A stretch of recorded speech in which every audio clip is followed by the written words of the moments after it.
Nakuha ng PNP Bicol ang suspect sa likod ng pagsilid sa isang babae sa megabox na itinapon sa ilog sa Camarines Norte. Mula sa Bicol, si Nomer Corporal. Una sa balita.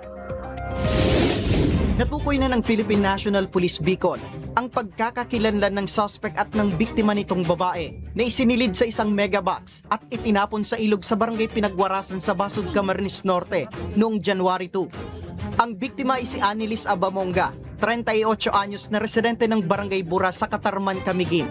Batay na rin sa kumpirmasyon ng pinsan nito. Samantala, bago ito ay naglabas na ang PNP Bicol ng facial composite sketch ng itinuturong suspect sa krimen bilang bahagi ng patuloy na investigasyon. Ayon kay Police Captain Mark Anthony Armea, hepe ng Basud PNP, bunga ito ng masusing investigasyon at pakikipagtulungan ng isang saksi na nakatulong din para mabilis na matukoy ang itsura at pangangatawan ng salarin. Anya, malaking bagay ang paglabas ng facial composite sketch para mabilis ang paghuli sa suspect. Ang pagkakakilanlan po nito, ang edad niya po ay between 30 to 40 years old. Lalaki po ito. Ang complexion niya po ay fair. Ang height niya po ay 5'4 to 5'6". Ang weight niya po ay medium. At huling nakita po siya ay nakasuot po siya ng black hooded jacket.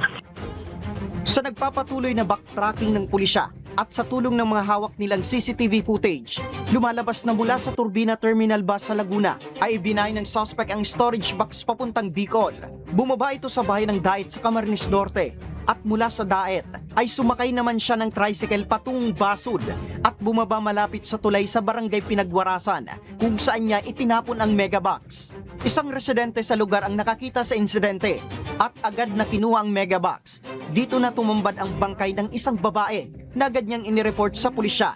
Meron na po kaming mga nakalap na CCTV na pwedeng magturo po dito po sa ating suspect. Sa ngayon, patuloy ang isinasagawang hot pursuit operation para sa agarang pagkakaaresto ng suspect. Nauna sa balitang totoo at laging bago, Nomer Corporal. Alaunas sa balita, Kongis TV.